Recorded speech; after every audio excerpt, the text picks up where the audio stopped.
Vamos então abrir as nossas Bíblias, se você tiver Bíblia ou aplicativo ou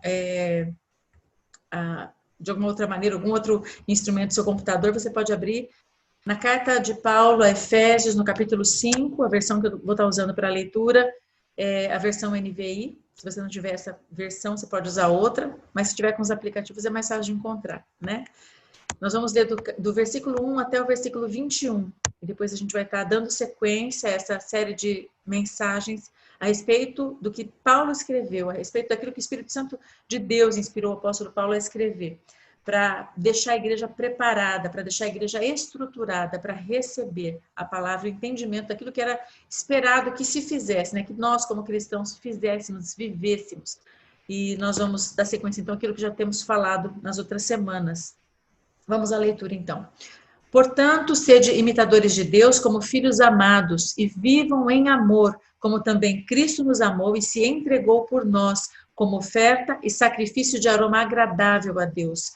Entre vocês não deve haver nem sequer menção de imoralidade sexual, nem de qualquer espécie de impureza, nem de cobiça, pois estas coisas não são próprias para os santos. Não haja obscenidade, nem conversas tolas, nem gracejos imorais que são inconvenientes, mas ao invés disso, ação de graças. Porque vocês podem estar certos disso. Nenhum imoral, nenhum impuro, nem ganancioso, nenhum idólatra tem herança no reino de Deus, de Cristo e de Deus.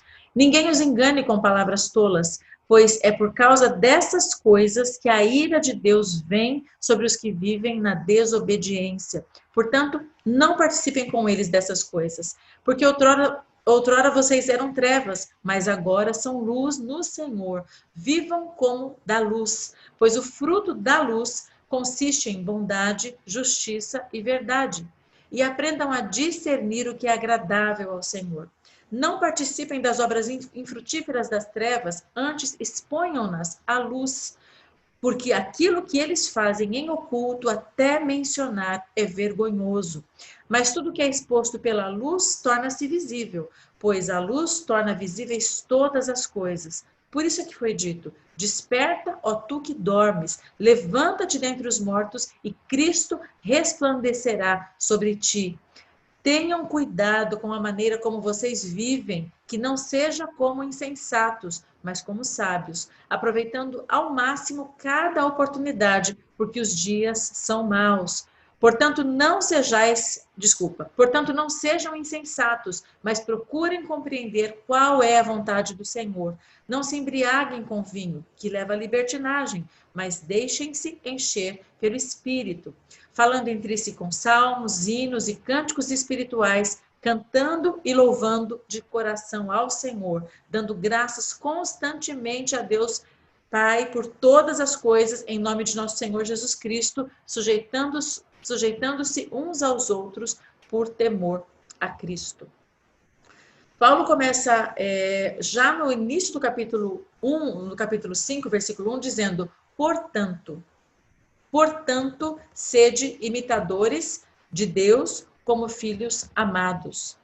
Se ele está falando portanto, significa que ele não está começando a frase. Ele está vindo já de algo que ele estava falando no capítulo anterior. Na verdade, a divisão em capítulos, ela foi uma coisa que foi criada depois pela igreja, inclusive pela igreja romana, a estrutura. Creio que já existia um padrão de colocar dessa forma em certo momento, a partir dos escritos antigos, pela própria cultura judaica, pelo próprio povo judeu, para localizar. Mas não era assim, por exemplo, nos rolos. Os rolos eram escritos todos em hebraico, todos eles em sequência, sem pontuação nenhuma. A leitura era de uma vez só, como é o hebraico. Então ficava difícil até de localizar. Os livros, os pergaminhos eram separados, na verdade, pela autoria, pelo autor. Então, isso para facilitar a localização, inclusive, por isso a gente brinca que é o endereço, né? Qual é o endereço desse versículo? João 3,16, porque Deus amou o mundo de tal maneira que deu seu Filho unigênito para todo aquele que nele crê não morra, mas tenha a vida eterna. Aí você vai falar, bom, já sei onde que está em João, está no capítulo 3, está no versículo 16. O propósito de colocar dessa forma é só para facilitar a localização. Alguns é um pouco difícil de entender qual a razão de que o tópico foi dividido. esse caso é um em que o tópico está sendo a sequência no capítulo 5 de um assunto que começou no capítulo 4, na nossa divisão, que nós temos hoje no nosso cânon, nossa Bíblia. E a gente depois vê no final do capítulo de novo a mesma coisa acontecendo. Um assunto começa a partir do versículo 22 e conclui no capítulo 6 da Epístola aos Efésios. Então, quando ele inicia esse pedacinho do capítulo 5 para nós, ele vem com a palavra portanto. Então, a gente tem que voltar para o capítulo 4 para poder lembrar aquilo que nós falamos há uma semana e saber do que ele estava falando. E, na verdade, ele tinha falado já sobre alguns comportamentos que eram comportamentos comuns ao homem pecador, ou aquele que vive na escuridão do pecado, ou aquele que é morto, porque ele falou, estáveis mortos. A gente falou disso há poucos dias atrás, né? Vocês estavam mortos, né? Nos seus pecados, até que Cristo vos revivificou. E quando ele vinha falando sobre isso, depois ele fala, quando vocês então foram revivificados, vocês não podem mais continuar nas mesmas práticas que vocês tinham antes. E ele fala de obras que praticávamos e que agora não podem mais fazer parte das nossas vidas. Então ele no capítulo 4, ele nos adverte a abandonar a mentira, a não nos irarmos, né? Ele fala, irai-vos e não pequeis, né? Ele fala para quem é aquele que furtava, não furte mais, mas que trabalhe, que ganhe seu trabalho de maneira legítima. Ele fala para não dizer palavras torpes, ele vem dizendo uma lista de práticas que eram comuns àquela vida anterior, aquela vida pregressa, né? Que era vivida por aquele que não conhece o Senhor Jesus, por aquele que é morto espiritualmente e que agora não tem mais nada a ver com a vida que tem a luz de Cristo, que é iluminada no entendimento pela palavra de Deus. E eu quero reforçar só um trechinho do capítulo 4, para a gente poder relembrar aquilo que a gente estava falando, então, que é dos versículos 17 a 24 do capítulo 4, e que diz o seguinte, assim eu lhes digo, e no Senhor insisto, Paulo falando, que não vivam mais como os gentios, que vivem na futilidade dos seus pensamentos. Eles estão obscurecidos no entendimento e separados da vida de Deus por causa da ignorância em que estão. Eles não sabem que eles estão vivendo assim, mas eles estão vivendo dessa forma, devido ao endurecimento dos seus corações.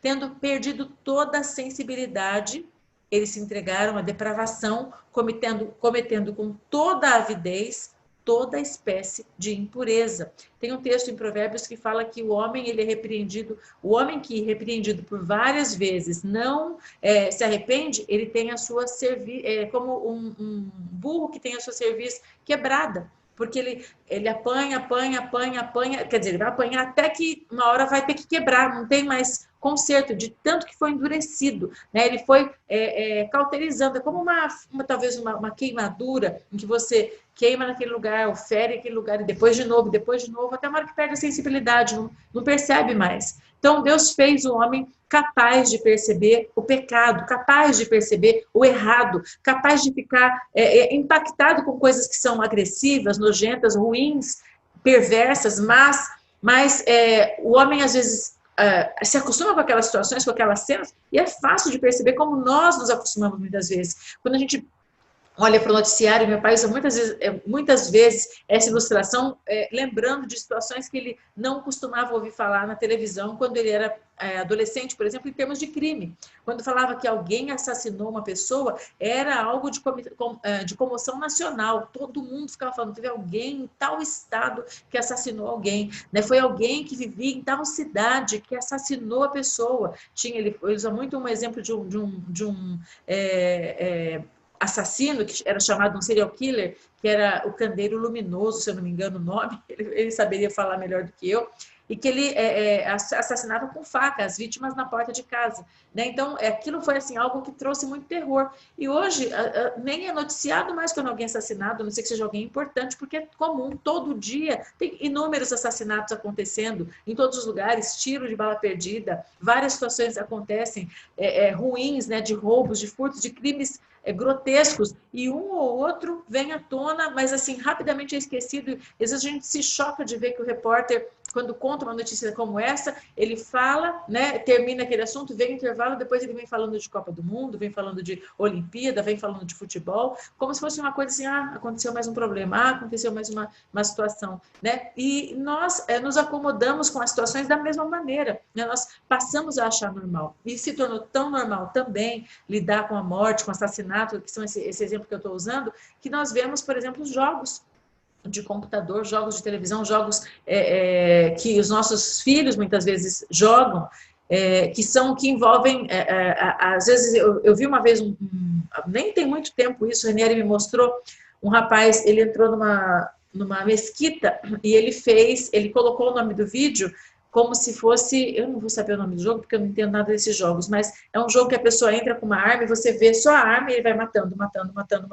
Counter-Strike. Obrigada, esse jogo. E o rapaz fez a mesma coisa com as pessoas. Ele chegava e matava, só que ele estava fazendo de verdade. Né? No vídeo, teoricamente, assim, seria aceitável, porque é só um jogo. Né? A pessoa entra na sala, ela vai ali como talvez um mocinho, ou como, não sei se algum personagem ali que poderia, teoricamente, fazer aquilo, e mata todos os inimigos. E esse rapaz entrou, porque ele odiava muçulmanos, e matou as pessoas, mulheres, crianças, idosos, pessoas sentadas nos tapetes ali para orar. Depois, quando ele saiu, tinha gente entrando, ele passou com o carro 2, 3 vezes por cima e foi embora. Foi horrível. Né?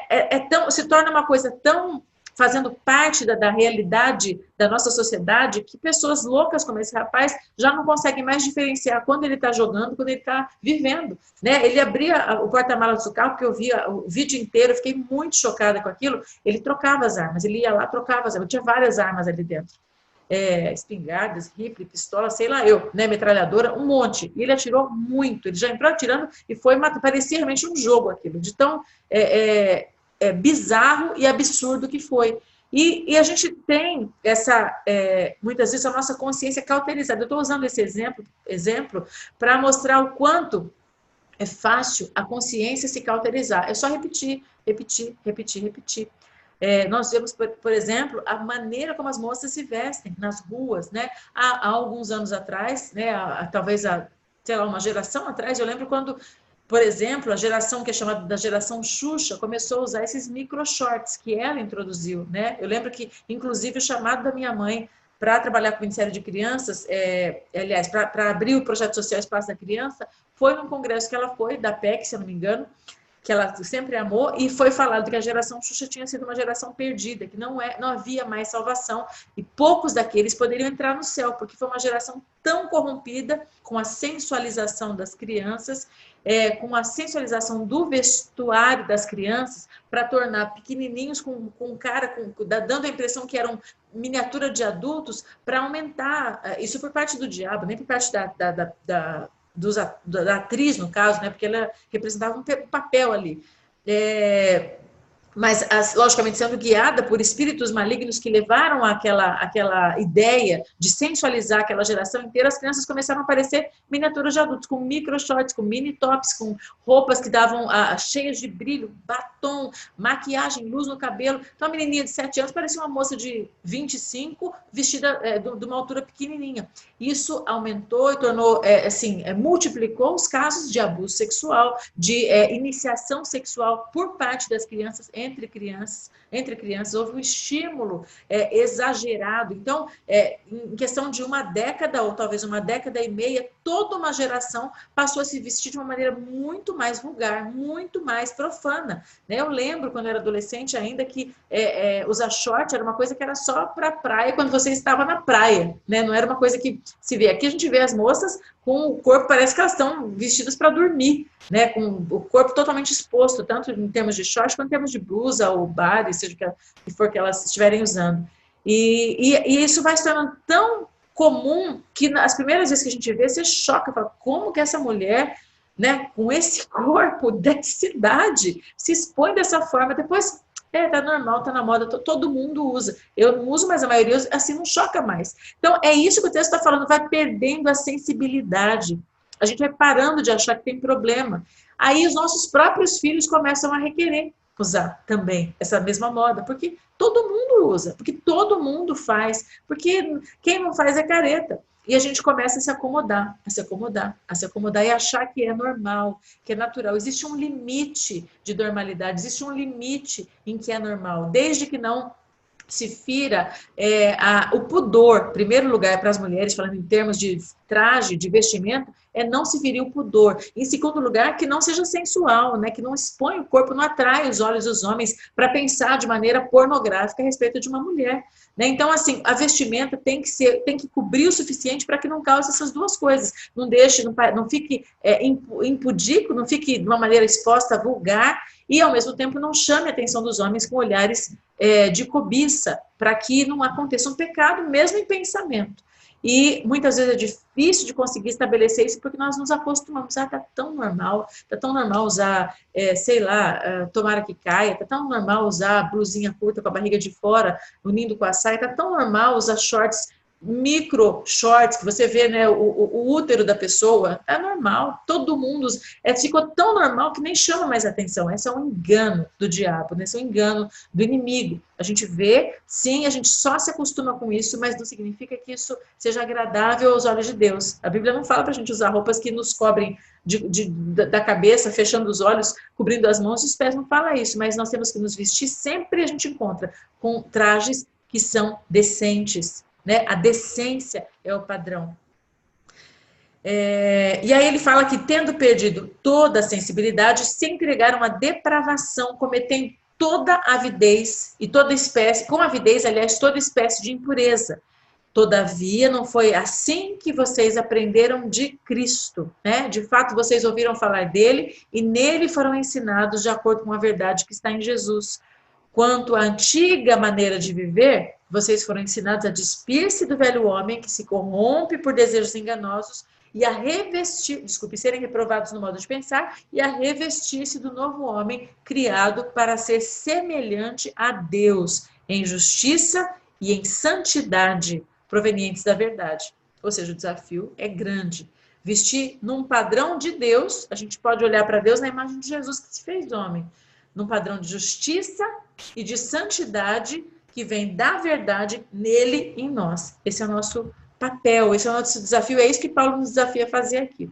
Quando a gente, então, relembra, por isso que ele está dizendo depois no início, portanto, lá no início do capítulo 5, sede imitadores de Deus, como filhos amados. Nós temos que olhar para Deus naquilo que ele é justo, naquilo que ele é santo, naquilo que ele é puro, e mais uma vez, santidade.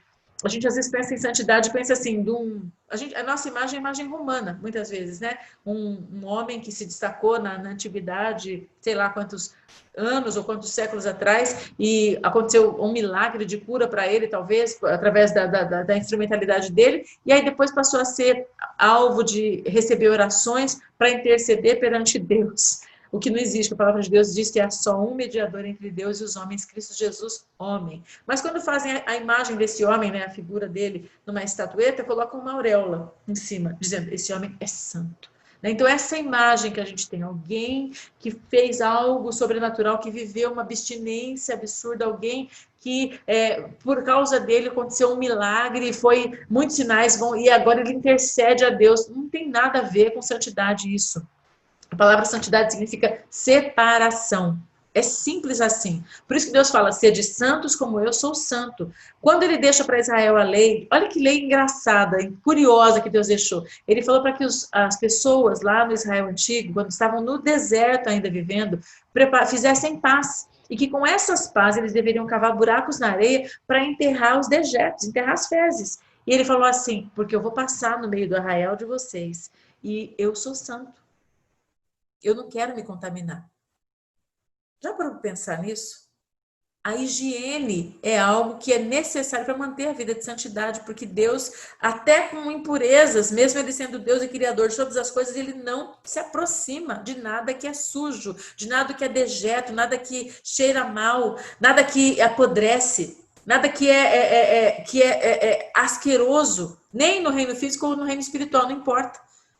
E isso me chama muita atenção, porque ele fala que nós devemos ser santos como ele é santo. Ser santo, então, é ser separado. Israel chamou para ser separado. Nós fomos chamados para ser separados. E ser separado as práticas do mundo são umas. Eu não pratico, eu sou santo. Ou seja, eu sou separado. Eu vivo de uma maneira específica. É isso que significa viver em santidade. Sede imitadores de Deus como filhos amados.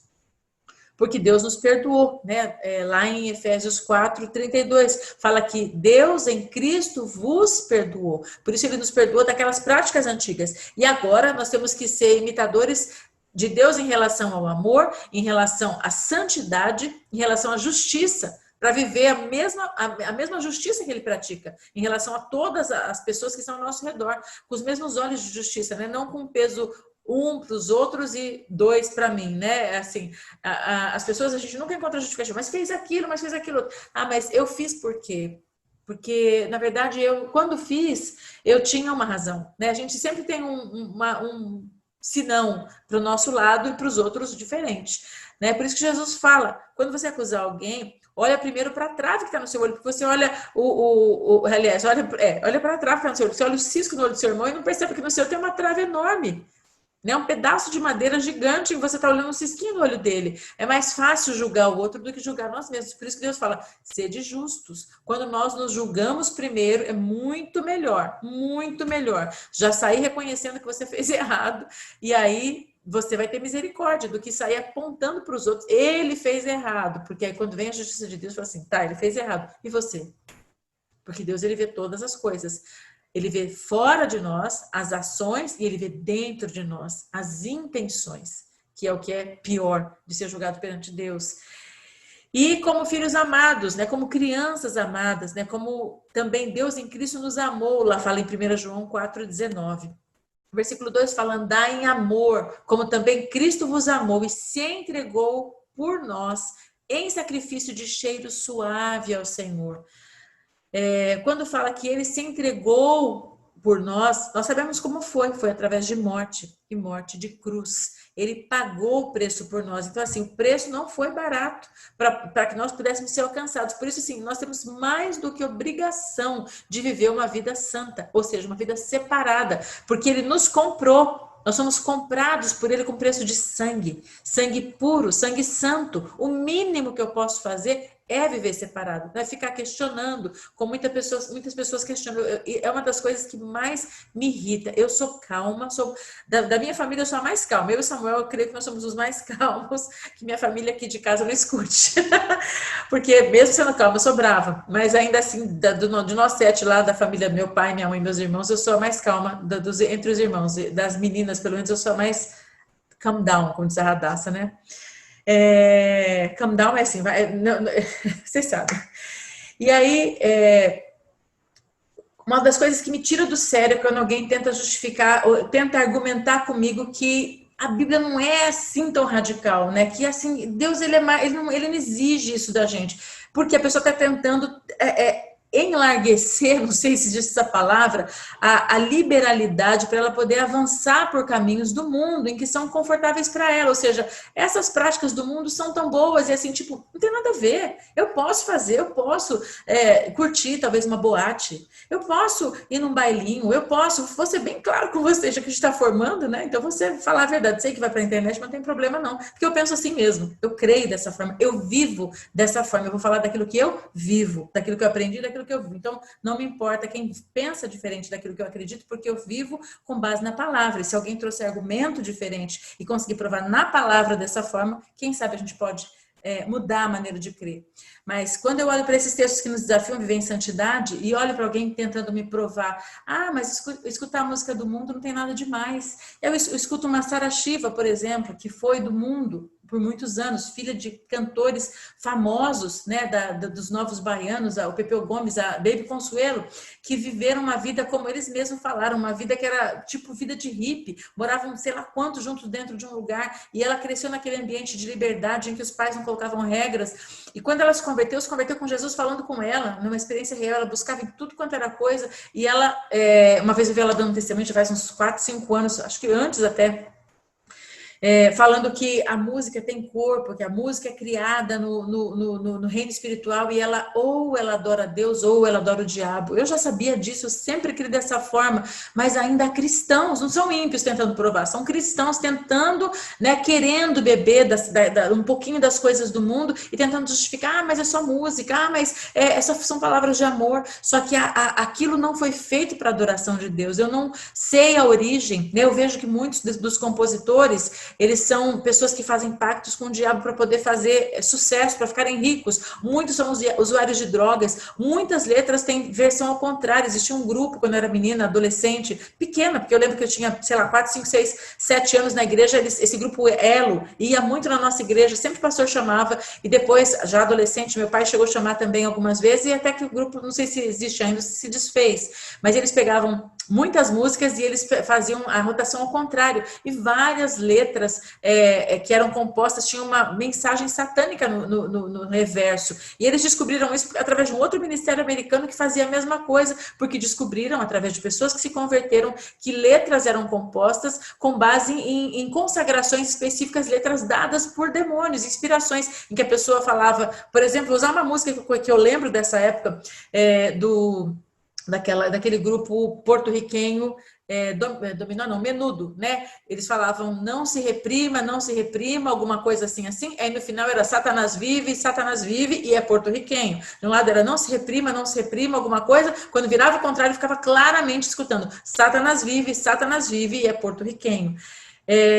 Lembro da música, uma das músicas da Xuxa, Calilari Larie, não lembro o que fala, mas lembro que ela tinha uma mensagem ao contrário. Então, assim, muitas e muitas músicas eu ouvi esse tipo de testemunho, vi a conversão de um dos personagens do Sítio do Pica-Pau Amarelo, falando que era o Visconde de Sabugosa, o primeiro ator que fez aquele papel, se converteu, ouvi o testemunho dele dizendo que ele foi para chácaras e chácaras, onde a Rede Globo levava todo o elenco para fazer sacrifícios humanos, e beber sangue, comer vísceras para consagrar os programas, porque eles são satanistas, os donos, né, são pessoas muito envolvidas com as trevas para poder fazer sucesso. E ele fala, assisti ele pregando, contando testemunhos sobre isso, não só ele, vi alguns, mas o dele me impactou bastante, porque ele era do elenco e ele participou e ele fez, e depois ele renunciou e ele começou a pregar, declarando. E muitas pessoas falam, não, era mentira, né? Com qual propósito? Viu o Dedé Santana quando ele se converteu, vários atores e atrizes que se converteram deram testemunho, contaram sobre essas coisas. E a gente fica, às vezes, querendo participar e beber dessas mesmas coisas, achando que não tem problema, não tem nada demais. É claro que tem. Se a gente vive em guerra contra as trevas, se a gente vive num mundo em que a gente está o tempo inteiro, as forças do mal tentando roubar nossa mente, roubar nossa atenção, o diabo é astuto, buscando uma estratégia para nos derrubar. E Deus, de outro lado, de maneira gentil, nos oferecendo a oportunidade de salvação com o livre-arbítrio, sem nos forçar a tomar a decisão do lado dele, o diabo quase como, realmente a palavra de Deus fala em Salmos, como uma arapuca montada para pegar o pássaro e prender para sempre, e eu estou ali de maneira inocente achando, não tem nada demais, fumar alguma coisa, como eu já vi muitos cristãos fumando aquele líquido, que eu também não sei o nome, vocês sabem, mas nem precisa falar, não lembro o nome não, mas é um líquido que tem uma garrafinha e tem ali não tem nicotina, alguns colocam, sei lá, colocam um sabor só para poder não gera vício, ou cigarro elétrico, porque eu não creio que tem problema se beber, se não ficar alcoolizado. Já falei minha opinião para vocês, eu respeito quem pensa assim, mas a gente vê nesse próprio texto, ele falando, não vos embriagueis do vinho, tá bom, não é para se embriagar, pode beber de maneira consciente, aí a pessoa ela vai ter que controlar o limite, alguns conseguem, outros não. Então eu vou pro lado do radical, se é para ser radical por alguma coisa, não vou beber, né? Eu tenho um voto pessoal com relação a isso, diante de Deus, eu não bebo. Então é assim, é ficar tentando dar um jeitinho, e essa maneira de querer buscar, como meu pai pregou essa semana, foi aquilo que Balaão fez. Senhor, tudo bem, o senhor não quer mesmo que amaldiçoe Israel, porque Balaão quer amaldiçoar o povo de Israel, mas eu não posso mesmo ir, né? E aí ele falou assim, não, você não pode ir.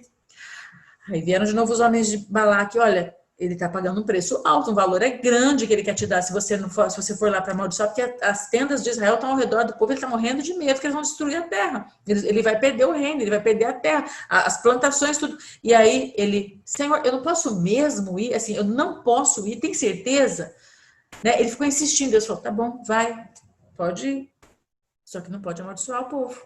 E aí ele não se conformou de não poder amaldiçoar. Ele obedeceu a Deus e não amaldiçoou o povo. Mas ele fez algo que ele nem consultou a Deus, porque a Bíblia fala que assim, a destruição dele foi terrível. Deus ainda poupou ele, porque quando ele estava indo, a ira de Deus se levantou contra ele, veio um anjo para matar ele, por causa da rebeldia do coração dele. Deus deixou ele ir, mas deixou por causa da rebeldia. E aí a história que todo mundo conhece, que a burra de Balaão, ela viu o anjo, ela caía no chão.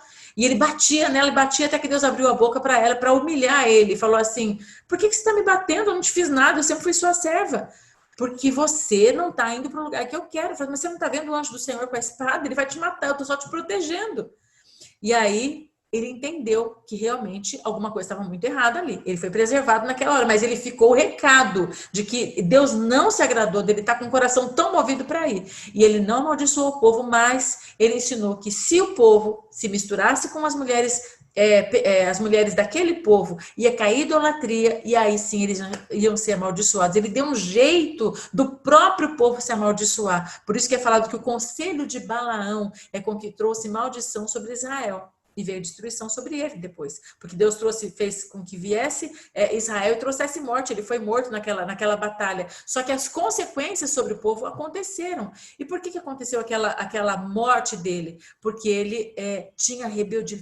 Mas eu queria fazer desse jeito. Eu queria fazer. E assim eu vejo muitas pessoas tentando negociar, tentando dar uma forçadinha, né, na cerca, que cerca de proteção de Deus. Mas eu não posso mesmo, né, ir na balada. Eu não posso mesmo, eu não vou me misturar, eu não vou, sei lá, usar drogas, ou então eu não posso mesmo escutar essas músicas, ou essa banda, ou, eu não posso mesmo fazer aquilo, ou fazer aquilo outro, ou seja, está sempre buscando, não posso mesmo, tentando encontrar caminhos. Isso é muito radical, a minha igreja não é assim, uma igreja assim eu já nem vou. Muita gente fala isso, né? Uma igreja assim eu já nem vou. Não vai, provavelmente não vai nem para o céu, porque quem tem dificuldade com regras não vai se sentir bem no céu, porque o céu é um lugar de regras, é um lugar de santidade, e santidade fala separação, e separação implica necessariamente em não fazer algumas coisas, em não ir em alguns lugares, em não fazer o que todo mundo faz.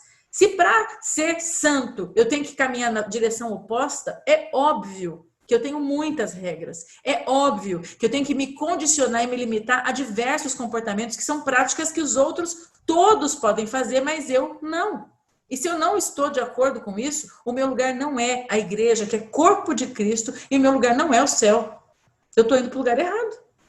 Ou seja, estou achando que eu estou indo para o lugar errado. Então, essa tentativa de forçar a situação para conseguir liberação para ir, talvez Deus fale, vai lá para a sua balada, vai lá para a sua bebida, para o seu cigarro, vai lá para essa experiência que você deseja, vai, porque você é livre. Ele não vai te impedir. Ele não vai impedir, porque ele nos deu livre arbítrio, mas arque com as consequências. Por isso que a gente tem que buscar essa vida separada, essa vida santa. A oferta que nós oferecemos, que é o nosso modo de viver, o nosso modo vivente, é uma oferta de cheiro suave. As nossas práticas, as nossas ações, elas emitem aroma, elas emitem um cheiro. E meu pai costuma falar que o pecado, ele também emite um aroma, e não é difícil de conseguir compreender isso, porque quando nós olhamos para a própria escritura que chama Beelzebub, de demônio das moscas, e nós sabemos que as moscas são atraídas pelo cheiro do lixo. As moscas, os ratos, as baratas, quando tem um lixo aberto, um lixão aberto, logo a gente vê aquele monte de mosca voando ali, varejeira, a gente vê ratos no chão chegando, a gente vê baratas ali correndo pelo meio. Por quê? Porque são animais e insetos que foram criados para destruir ou para comer os detritos, aquilo que é resíduo, né? E os vermes para comer os corpos em detrimento também. E o pecado, do seu lado, ele emite um aroma de podridão. E o que atrai esse aroma? Por que os demônios vêm? Por que os demônios entram?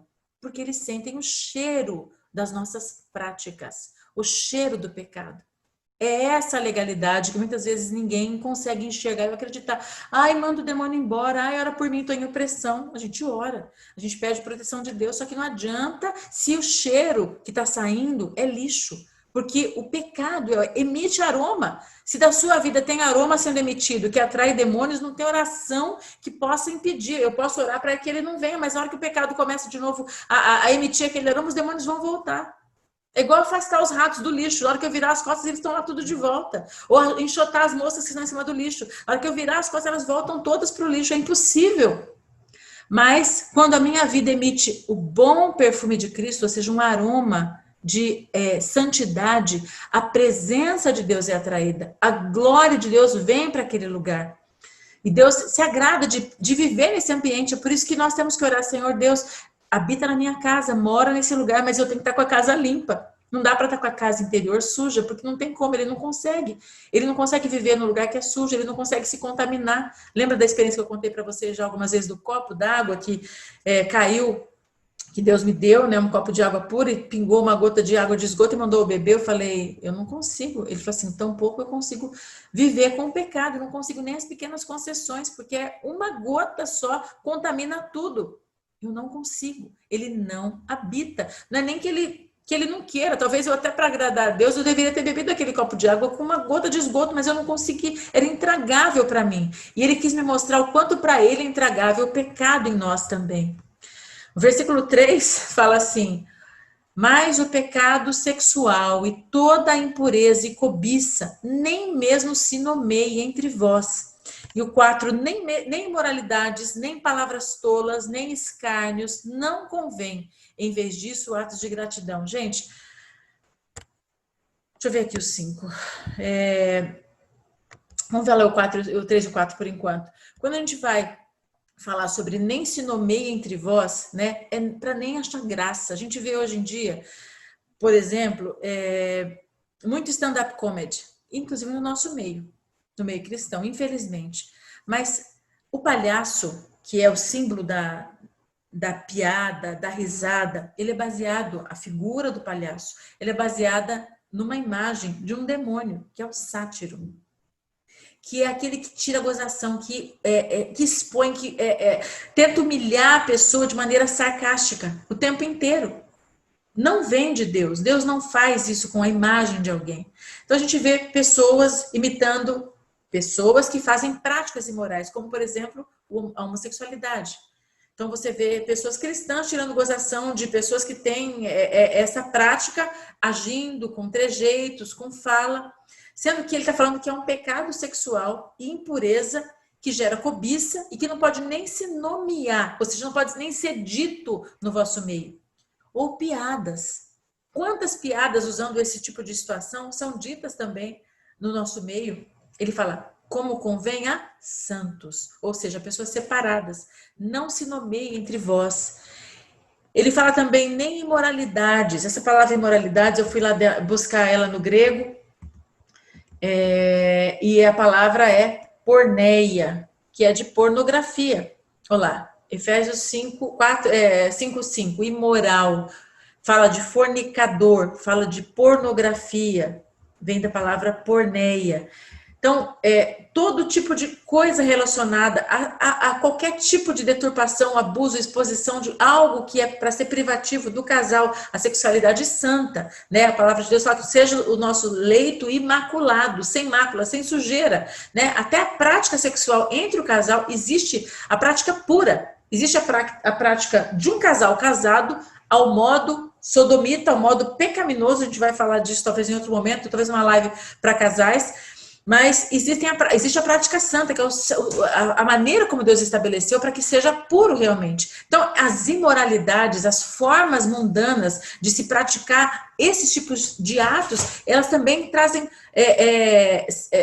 corrupção para dentro de nós, ou para dentro da nossa mente, ou para dentro do nosso ser, e também são pecados aos olhos de Deus. E nós não devemos nem mencionar, nem falar, né? O versículo 4 fala, nem imoralidades, nem palavras tolas, nem escárnios, que não convém. Em vez disso, atos de gratidão.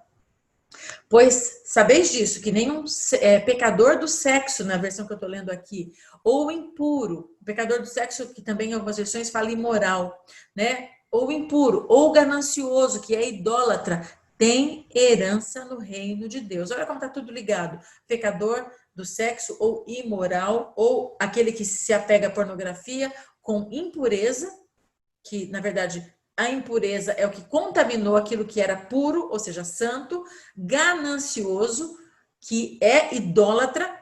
Esses não têm herança no reino de Deus. Uma coisa vai linkando com outra. Ninguém vos engane com palavras vazias, pois por essas coisas a ira de Deus vem sobre os filhos da desobediência. Filhos da desobediência, aqueles que desobedecem aquilo que não deveriam fazer. A vingança do Senhor vem sobre esses. A ira de Deus, aliás, vem sobre esses. Ninguém vos engane com palavras vazias. Não tem nada demais, não tem problema. Isso é mente fechada. Né? A pessoa só enxerga, né, aquela coisa quadradinha, é muito crentão, muito crentona, muito quadradinho, muito religioso. Né? Às vezes as práticas são assim, vistas como práticas possíveis para uma pessoa do século XXI, que é moderna, tem a mente aberta, que é cristão, mas também está vivendo no mundo de hoje em dia, e nós temos que nos preocupar muito mais em agradar a Deus, ter uma vida santa, do que sermos muito atuais e muito modernos e muito atualizados com as práticas, leituras, palavreados, e tá assim participando de tudo que está acontecendo, porque todo mundo faz, porque na verdade a grande maioria caminha para a perdição e não para o céu. A palavra de Deus fala que muitos são chamados, mas são poucos os escolhidos. Tem uma frase que eu escutei falar muitas vezes, um homem que era um político e também um pregador e autor de alguns livros, muito conhecido no meio batista, já faleceu há alguns anos. Ele esteve no meu casamento, chamado Fausto Rocha. A primeira vez que fui para Israel, ele estava também na caravana do meu pai. Ele foi ovelha da nossa igreja no início da fundação, quando nós estávamos em Campinas ainda. Um empresário, se eu não me engano, ele foi um dos donos da Rede Manchete, o dono da Rede Manchete em Campinas, a unidade de Campinas. E o Fausto Rocha, ele falava assim que ele tinha várias frases, vários jargões. A característica dele é ter grandes jargões. E uma delas era assim, as pessoas falam que a voz do povo é a voz de Deus. Mas, na verdade, a voz do povo de Deus é a voz de Deus. Porque a voz do povo não é a voz de Deus. A voz da maioria dizia o quê quando Jesus foi crucificado? Crucificam.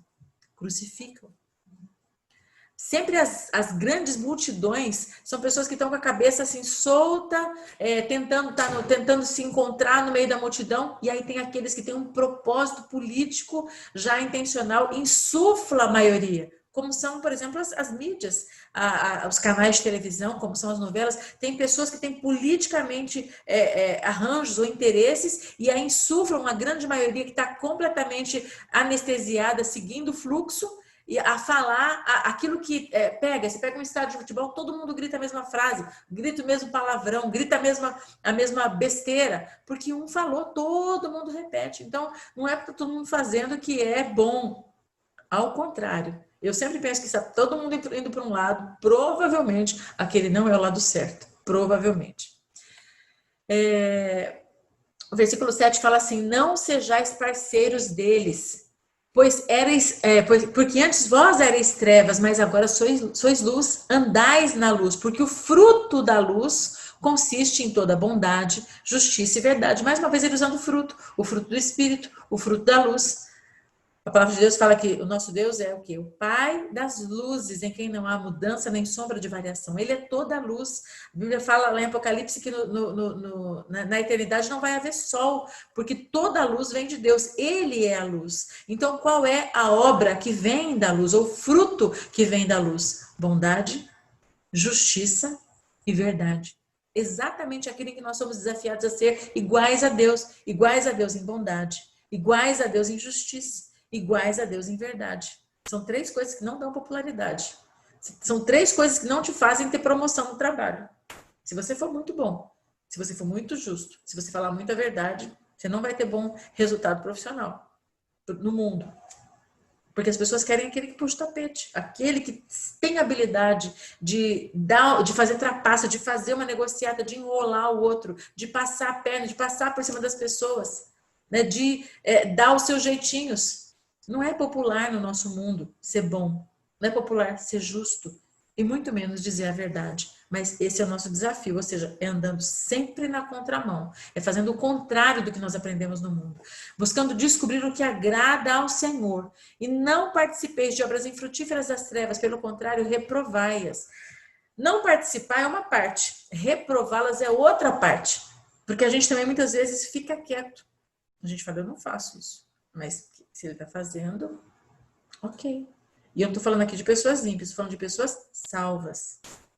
Porque ele não está escrevendo para pessoas ímpias. Porque a gente não fala que morto tem que fazer alguma coisa, que eu tenho que falar todas as semanas. Ele está falando com pessoas salvas. Por isso eu não posso me calar quando eu vejo, por exemplo, e vou ser bem clara mais uma vez aqui, mesmo estando na internet, com pessoas que são amaziadas e que estão fazendo isso porque estão aguardando uma situação favorável para ela, que vai vir em breve.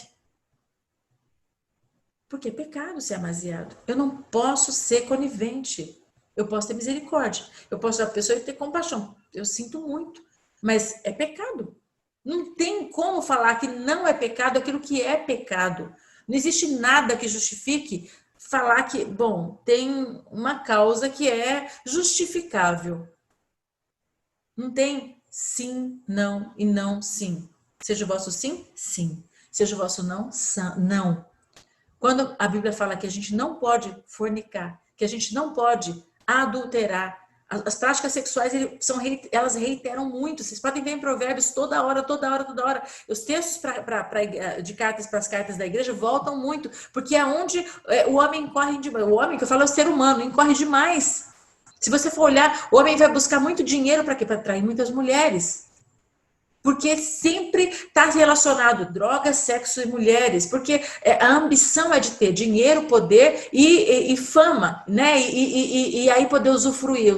A gente vê os homens assim, queria ter um harém, né? Por quê? Porque é sempre voltado a práticas perniciosas, a uso abusivo, de cobiças abusivas, né? Em relação às práticas sexuais.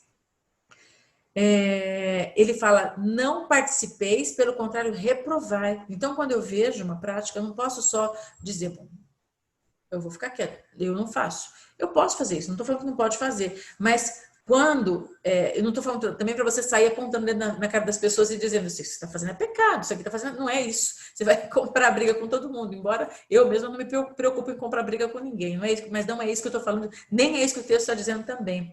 Mas é quando você tiver, talvez, a oportunidade de aconselhar uma pessoa, ou quando você tiver a oportunidade de dar uma opinião a respeito disso, saber se posicionar, não ficar neutro em cima do muro. Ah, você acha que é pecado a pessoa ficar numa condição dessa? Você acha que Deus se importa? Sim, Deus se importa. Sim, é pecado. É claramente pecado. Se a pessoa não é casada, o que ela faz se uma das partes tem um outro cônjuge, é adultério. Enquanto não se divorcia e não se casa, porque a gente tem que respeitar a lei dos homens e a lei de Deus. E a lei dos homens fala que tem que ter um casamento, e a lei de Deus fala que tem que ser abençoado. Então, assim, se não houve esse cuidado de haver todo aquele cumprimento do que a lei determina, mesmo a lei dos homens e a lei de Deus, então tá em pecado. E quando os dois são solteiros, é fornicação. Então, assim, os fornicários não entrarão no reino de Deus. Como é que eu posso escutar alguém dizendo, eu estou vivendo amasiado, eu estou numa união estável? Ah, que legal. Você acha que tem problema? Eu acho que não. Você está tudo bem, eu sei que vocês estão tentando resolver, né? É fácil fazer isso, é politicamente talvez correto fazer isso. Você não tem nada a ver com isso. Mas você representa Deus. A sua palavra pode pesar. Lá na eternidade, quando aquela pessoa for para o inferno e o sangue dele foi requerido das suas mãos. E Deus fala, por que você não falou para ela? Ou para ele, aquela hora, que aquilo era pecado. O Espírito Santo ia incomodar ela. E ele ia mudar de vida. Mas você não teve coragem, ela está lá no inferno agora. O sangue está na sua mão. Você já pensou? Manter a política da boa vizinhança com alguém e arranjar inimizade com Deus? Ou ser reprovado por ele, ou entristecer o Espírito Santo? Porque eu tenho certeza que na hora que você é conivente com o pecado, tenho certeza, o Espírito Santo fala assim, acho que ele deve, eu não creio que o Espírito Santo se sente desgosto, mas se fosse expressar numa palavra que a gente entende, acho que o desgosto ia ser tão grande. Sentimento de, que desânimo, de ver que não mudou nada, que a pessoa não consegue se posicionar por mim, não consegue defender o que eu ensinei através da minha palavra, porque é para manter a amizade, mas não tem coragem de denunciar o pecado, não tem coragem de falar, isso está errado, com amor. Não é para falar, você é pecador, você vai para o inferno. Você não tem jeito mais. Se você mantiver essa vida, não é isso, porque Jesus nunca fez isso. Mas você fala assim, olha, isso é pecado. Isso não dá certo aos olhos de Deus. A palavra de Deus, vamos ver o que a palavra de Deus fala? A palavra de Deus fala isso, isso e isso. O que você acha? Eu não encontro alternativa para o que a palavra de Deus fala. Eu gostaria de encontrar uma resposta que fosse melhor, mas eu não consigo. A palavra de Deus está falando isso, isso e isso. Você consegue interpretar de alguma outra forma? Você encontra uma saída? Não, eu não consigo. Eu também não consigo. Então vamos orar para Deus te dar um livramento, para mudar essa situação. Porque aos olhos da Bíblia, isso está errado. Mas eu sei que Deus quer te restaurar. Eu sei que Deus tem uma oportunidade para você. E se você desejar a transformação, Ele vai abrir as portas, Ele vai mudar a situação. Muitas vezes você vai ter que tomar uma decisão radical de parar. Como eu vi muitas moças, amigas minhas, inclusive, que ao conhecerem o Senhor Jesus, abandonaram relacionamentos de fornicação, porque da outra parte não havia interesse em resolver a situação. E vivem solteiras até hoje. Eu tenho pelo menos 3 amigas numa situação assim, no Brasil, muito queridas e muito santas. Porque a decisão não é fácil, especialmente quando você tem há anos vivendo com a pessoa. Mas exige renúncia muitas vezes para você viver uma vida de santidade e tem um preço a ser pago. O texto fala no capítulo 10, aliás, no versículo 9, porque o fruto da luz consiste em toda bondade, justiça e verdade, buscando descobrir o que agrada ao Senhor. E não participeis das obras infrutíferas das trevas, mas reprovai-as, pois é vergonhoso até dizer o que eles fazem em segredo. Mas todas essas coisas, quando são reprovadas, tornam-se visíveis pela luz, ou seja, quando você reprova, vem luz sobre aquilo, vem luz para a pessoa, porque tudo que se torna visível é luz. Por isso se diz, desperta tu que dormes, levanta-te dentre os mortos e Cristo te iluminará. Quando vem a luz, vem a consciência, vem a possibilidade de despertar, de se arrepender, de ser transformado. Portanto, vede cuidadosamente como vós andais, não como tolos, mas como sábios. Aproveitai o tempo, porque os dias são maus. Usando bem cada oportunidade, ele fala em outros textos, né? Porque os dias são maus, ou seja, se você tem a oportunidade, talvez seja única. Usa de maneira inteligente, sábia, para produzir salvação, restauração, mudança. Esse é o nosso papel, trazer cura. Como um médico que não vai te cortar na metade, mas vai tirar só aquele pedacinho, vai costurar, vai deixar bem restaurado, para que aquilo seja tratado, para aquele mal que está em você, seja um câncer, seja uma outra enfermidade, seja extirpado, mas haja a possibilidade de cura e restauração. Por isso não sejais imprudentes, mas entendei qual é a vontade do Senhor. E não fiqueis bêbados com vinho, em que há devassidão, mas enchei-vos do Espírito de Deus. Ou seja, se você está buscando uma alegria, que a alegria não seja a alegria da embriaguez, mas seja a alegria do Espírito Santo que te torna pleno e que não tem outra coisa que substitui mais e que não te dá mais prazer do que isso. Quando você sente Deus em você, agindo em você, falando com você, falando através de você, tocando a vida dos outros para abençoar outras pessoas. Essa é a alegria que nós devemos buscar. Falando entre vós com salmos, com hinos, com cânticos espirituais, cantando e louvando ao Senhor no vosso coração, agradecendo sempre por tudo a Deus o Pai, no nome do nosso Senhor Jesus Cristo, e sujeitando-vos uns aos outros no temor a Cristo.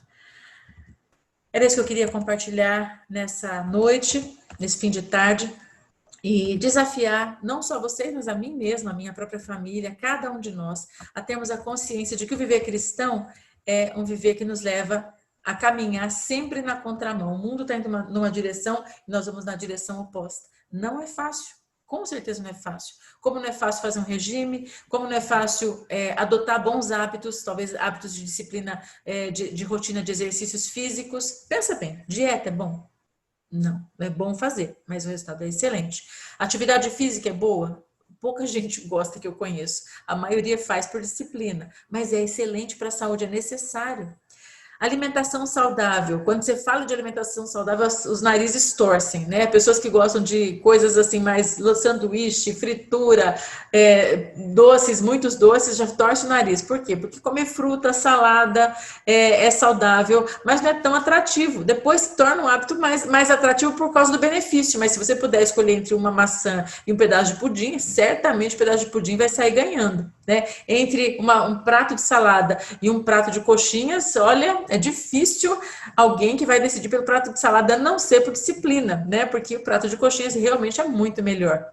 Seguir a Deus é mais ou menos uma renúncia dessa forma. Você sabe que é bom e é necessário renunciar às práticas do mundo, viver em santidade, viver separado. Mas Paulo nos chama de atletas e fala dessa disciplina. Nós somos chamados para ser como realmente um quartel-general que busca viver um padrão fora. E isso é com todo dia buscando viver em santidade. É todo dia sendo disciplinado, todo dia renunciando à carne, todo dia renunciando ao mundo, todo dia renunciando às próprias vontades, todo dia, fazendo decisões o tempo inteiro que te aproximam de Deus e que te distanciam das práticas do mundo.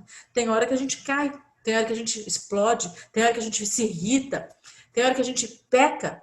Só que a palavra de Deus fala: se confessar-vos os vossos pecados, ele é fiel e justo para vos perdoar os pecados e vos purificar de toda injustiça. Então, eu caí, eu me arrependo, Senhor, eu reconheço, peço perdão pela minha humanidade, pela minha limitação, pela carne que eu permiti se levantar em mim, porque eu não consegui resistir naquela hora, mas eu me arrependo. E eu vou me levantar e não vou fazer mais. E continuar caminhando. É assim a vida cristã. É assim a vida de santidade. É assim a vida que nos leva para uma posição maior e maior diante do Senhor. Vamos orar, pedir ao Senhor que Ele nos capacite, porque o desafio é grande, mas é possível. Porque se não fosse possível, o desafio não teria sido lançado para nós. E se o Senhor Jesus veio e se colocou na condição humana para, como homem, se despiu da sua deidade para viver como homem e vencer o pecado e deixou esse exemplo para nós, então Ele disse com essa atitude dele que é possível. Por isso nós temos que buscar ser e alcançar a estatura e a medida do varão perfeito, que é o Senhor Jesus Cristo. Senhor Deus, nós queremos te agradecer por essa oportunidade que tivemos aqui de meditar na tua palavra. Senhor Deus, e quando nós somos confrontados, Senhor Deus, com textos como estes, que foram deixados para estabelecer a forma do cristão viver, como a tua igreja deve viver, Senhor Deus, nós vemos que o desafio é grande. Nós não apenas procuramos viver de uma forma, Senhor Deus, reta, mas vemos ao nosso redor toda uma comunidade de pessoas, Senhor Deus, que também tem se chamado pelo teu nome, que muitas vezes tem muita dificuldade até de compreender a necessidade de mudança, o que nos coloca muitas vezes em uma situação até pior, mais difícil de conseguirmos, Senhor Deus, agir e pregar, Senhor Deus, da maneira como nós devemos e cremos, porque a nossa própria prática e a nossa própria rotina, muitas vezes, denuncia o pecado, traz luz para o pecado, Senhor Deus, isso traz inimizade. E nós não queremos ter inimizade ou trazer inimizade para o nosso meio com ninguém. Senhor Deus, nós desejamos representar o Senhor Jesus que amava o pecador, Senhor Deus, que restaurava o pecador, que oferecia uma oportunidade, sempre uma nova oportunidade, sempre uma chance de arrependimento, Senhor Deus. Nos dá sabedoria para enxergarmos não nos outros, porque a tendência nossa é ficar olhando os erros dos outros, olhando a fagulha nos olhos dos nossos irmãos, mas que nós temos a habilidade de conseguir enxergar a trave nos nossos olhos, porque sabemos que é o Senhor quem julga, Senhor Deus, a cada um dos nossos pecados.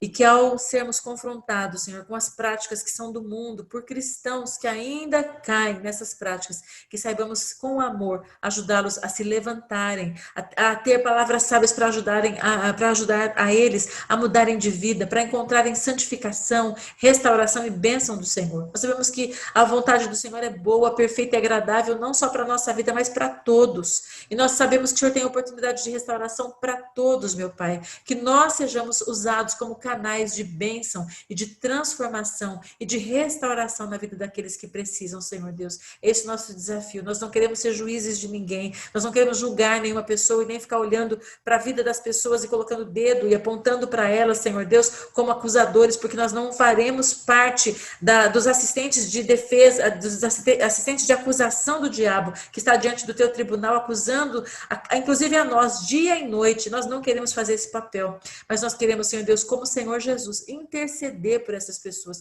nos colocar diante do Senhor para orar por elas, a orar pelas nossas famílias, orar por nós mesmos, clamando ao Senhor por misericórdia e a tua ajuda para que possamos alcançar um novo padrão de vida, um novo padrão de santificação, de relacionamento contigo, de santidade, para que o Senhor possa sentir em nós o bom perfume que atrai a tua presença, Senhor Deus. É isso que nós desejamos. É por isso que nós oramos ao Senhor. Abençoa a cada um que está assistindo agora, Senhor Deus, tanto agora presencialmente, quanto aqueles, Senhor Deus, que vão assistir depois, e que a tua palavra, Senhor Deus, fale com cada um deles e possa, Senhor Deus, também produzir o mesmo efeito de arrependimento, de contrição, de reflexão e de mudança. Nós oramos ao Senhor e agradecemos em nome de Jesus. Amém e amém.